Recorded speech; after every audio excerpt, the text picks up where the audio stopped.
नमस्कार दोस्तों, आप सभी का एनआर कोचिंग क्लासेज में स्वागत है। मैं नरेंद्र कुमार गसवा। लॉकडाउन के चलते हुए 2-3 दिन से वीडियो अपलोड नहीं किया था और आज हम वही टॉपिक लेकर चल रहे हैं, टेंस। और उसका जो 12वें नंबर जो पार्ट है वो पढ़ेंगे आज, फ्यूचर परफेक्ट कंटिन्यूअस टेंस। तो देखो, फ्यूचर परफेक्ट कंटिन्यूअस टेंस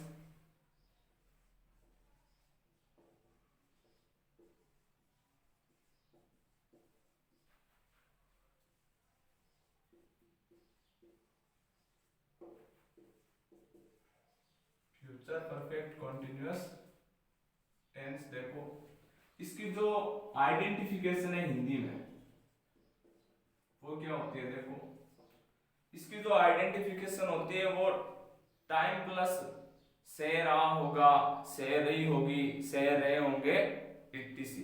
तो देखो, टाइम प्लस से रहा होगा,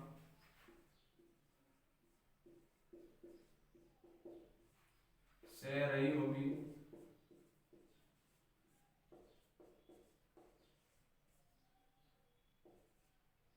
और से रहे होंगे।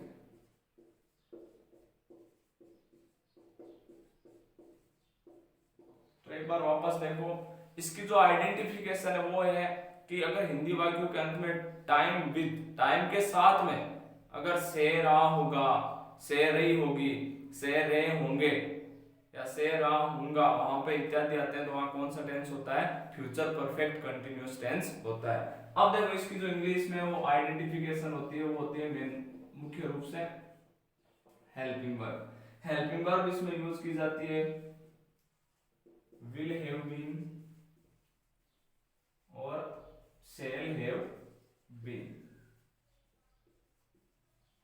मैं पहले ही बता चुका हूं कि आप एफर्मेटिव और नेगेटिव सेंटेंस में आई भी और अदर के साथ में दोनों का यूज कर सकते हैं। विल हैव बीन भी लगा सकते हैं, shall have been भी हेल्पिंग वर्ब का यूज किया जा सकता है। लेकिन इंट्रोगेटिव में ध्यान रखना, इंटरोगेटिव सेंटेंस में आई और बी के साथ में हमेशा shall have been का यूज होगा, नहीं कि will have been का।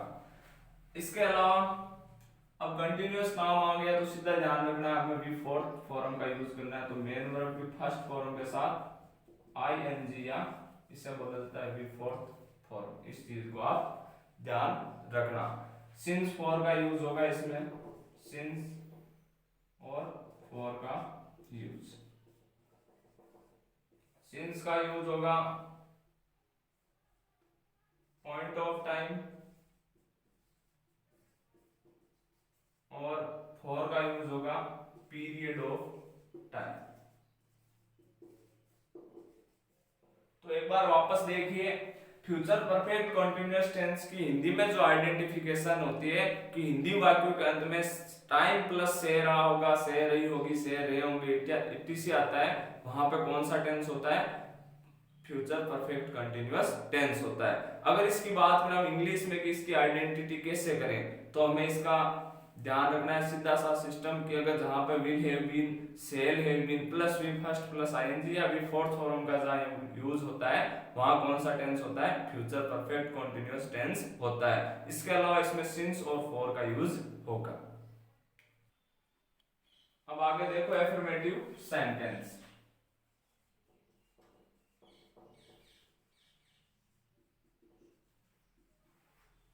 एफर्मेटिव सेंटेंसेस, तो देखो फ्यूचर परफेक्ट में हमने बेसिक इंफॉर्मेशन देख ली थी कि will have been, shall have been helping verb use होगी और विल फोर्थ फॉर्म का इसमें मतलब यूज होगा। और इसके अलावा इसकी जो हिंदी में आइडेंटिफिकेशन है वो हमने देखी थी कि जिन हिंदी वाक्यों के अंत में टाइम विद, टाइम के साथ में रहा होगा, रही होगी, रहे होंगे, इटीसी आता है, वहां कौन सा टेंस होता है? Future perfect continuous. अब देखो एफर्मेटिव सेंटेंस में, एफर्मेटिव सेंटेंस में सबसे पहले सब्जेक्ट,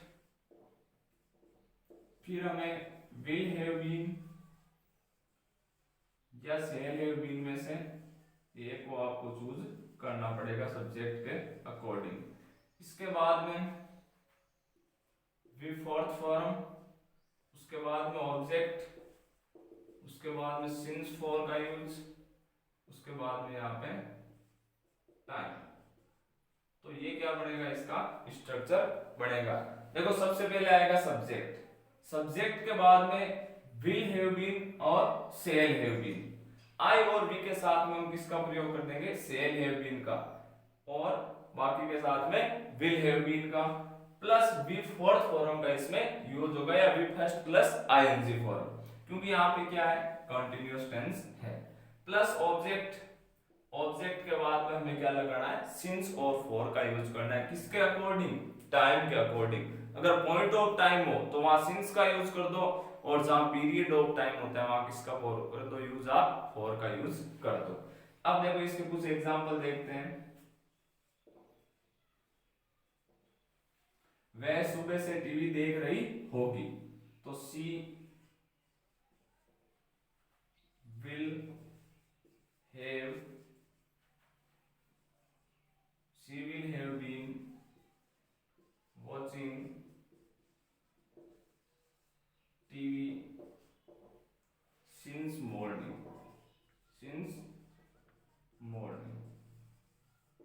तो ये देखो पहला एग्जांपल है कि she will have been watching TV since morning, कि वे क्या होगी, सुबह से टीवी देख रही होगी, क्योंकि भाई सुबह तो शाम होने वाली नहीं है, तो ये निश्चित टाइम है, पॉइंट ऑफ टाइम है। और ये देखो समय बिंदु को पढ़ते हैं, ये क्या है, समय बिंदु को मतलब शो कर रहा है, तो इसके साथ में किसका यूज हो गया, सिंस का यूज हो गया। सी यानी वह, तो यहाँ पे क्या आएगा, विल हैव बीन आएगा। और अगर आप यहाँ पे मतलब आप आई वी के साथ में भी अगर विल हैव बीन का यूज करते हो एफर्मेटिव नेगेटिव में, तो वो आपका सही होगा। तो देखो सी विल हैव बीन, यहाँ पे सब्जेक्ट, यहाँ पे हेल्पिंग वर्ब, यहाँ पे आपके जो विल फोर्थ फॉर्म आ गई, यहाँ पे ऑब्जेक्ट, और यहाँ पे देखो सिंस और फॉर में से यूज हुआ है, और यहाँ पे क्या हो गया, टाइम का यूज हो गया। तो इस प्रकार से इसकी क्या बनेगी, स्ट्रक्चर बनेगी। अब आगे देखते हैं इसमें एक और एग्जांपल, जैसे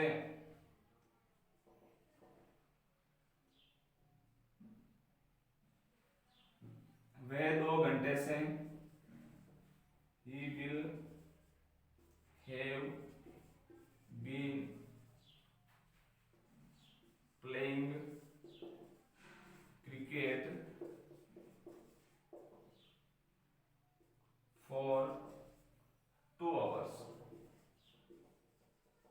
तो यहां पे देखो ही यानी वह, he will have been playing cricket for 2 hours, कि वह 2 घंटों से क्या खेल रहा होगा, क्रिकेट खेल रहा होगा। तो देखो ही के साथ में क्या लग गया, हेल्पिंग वर्ब लग गया, will have been, V first plus ING form का या वी फोर्थ फॉर्म का यहाँ पे यूज हो गया। यहाँ पे ऑब्जेक्ट और फॉर क्यों आया, क्योंकि यहाँ पे क्या है, पीरियड ऑफ टाइम है, क्या है, पीरियड ऑफ टाइम, इसलिए हमने किसका यूज किया, फॉर का यूज किया। अब आगे देखो एफर्मेटिव हो गया था, अब नेगेटिव सेंटेंस के बारे में देखते हैं। नेगेटिव सेंटेंसेस,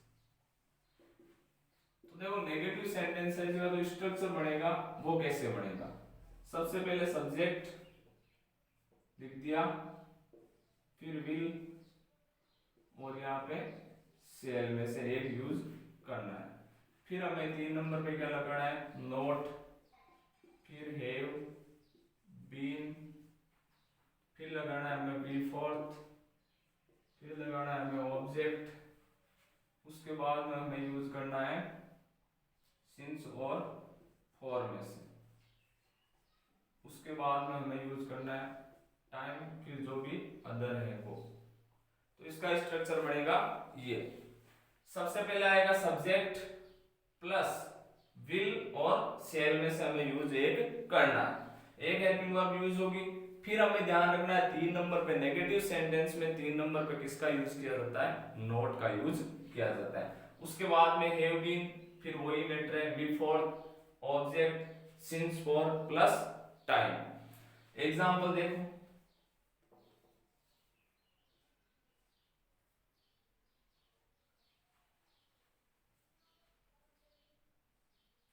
जैसे वह she will not have been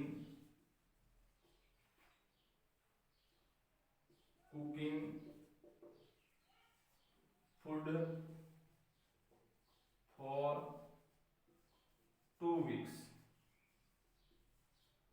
तो देखो ये एग्जांपल एक बार, सी विल, देखो सी आ गया सब्जेक्ट, फिर विल लगा दिया, विल के बाद में हम किसका यूज करेंगे, नोट का यूज करेंगे। देखो 3 नंबर पे 1 2 और 3 नंबर पे किसका यूज हो गया, नोट का। तो हमें ध्यान रखना है नोट का यूज हमेशा 3 नंबर पे ही होगा। उसके बाद में हैव बीन हो गया, और सी डब्ल्यू की कुक का अर्थ क्या होता है, पकाना, और कुकिंग यानी पका रही के अर्थ में होगा फूड यानी भोजन फॉर 2 वीक्स, कि वह 2 सप्ताह से क्या नहीं पका रही होगी, मतलब भोजन पका यानी नहीं पका रही होगी। तो देखो यहाँ फॉर का यूज है 2 वीक्स, पता नहीं चल रहा है ना, पीरियड ऑफ टाइम तो है 14 दिन का समय, लेकिन पता नहीं चल रहा है कि वो कौन सा समय है। इसी तरीके से दूसरा एग्जांपल, जैसे रमेश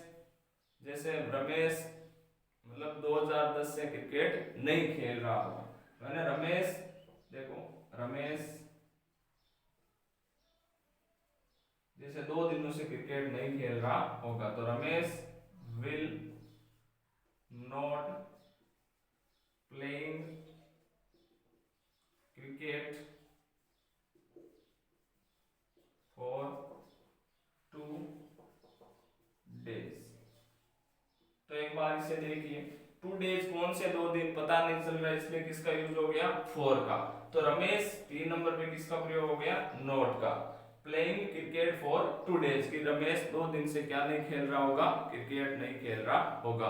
तो इस प्रकार से एक बार वापस देखिए, नेगेटिव सेंटेंस का स्ट्रक्चर होगा सब्जेक्ट विल से plus not plus have been plus V four plus object plus since for का यूज प्लस टाइम, और उसके बाद अब देखो फुल स्टॉप। उसके बाद में देखो example, she will not have been cooking food for 2 weeks, यानी वो 2 सप्ताह से क्या नहीं कर रही होगी, भोजन नहीं पका रही होगी। अगला है Ramesh will not play cricket for 2 days, कि रमेश 2 दिनों से क्रिकेट नहीं खेल रहा होगा।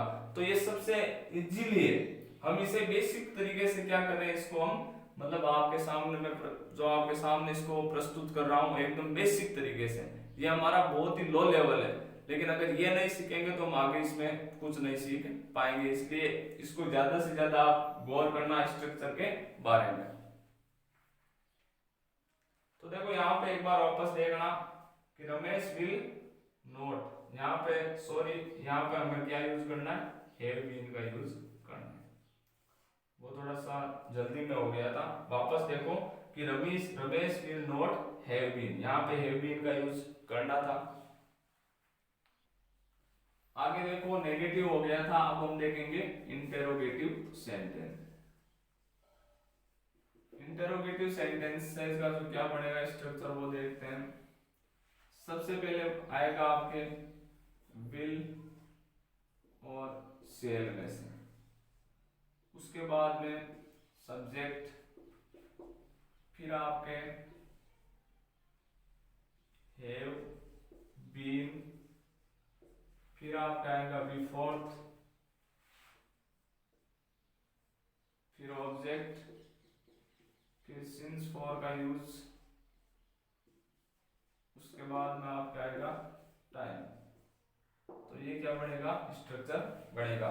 सबसे पहला आएगा विल और सेल में से, क्योंकि ये हेल्पिंग वर्ब से भी शुरू हो सकता है इंटरोगेटिव सेंटेंस, और डब्ल्यूएच वर्ड से भी शुरू हो सकते हैं, कि जब वेन यानी जब स्टार्ट हो डब्ल्यूएच वर्ड से तो सबसे पहले डब्ल्यूएच से इस वाक्य की स्टार्टिंग की जाती है, और अगर हेल्पिंग वर्ब से शुरू हो तो विल और सेल से इसकी स्टार्टिंग की जाएगी।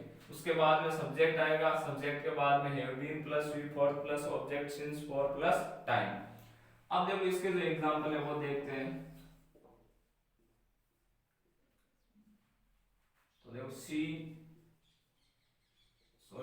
क्या वे मेरा 1 घंटे से इंतजार कर रही होगी। तो सबसे पहले होगा जैसे will she have been waiting for me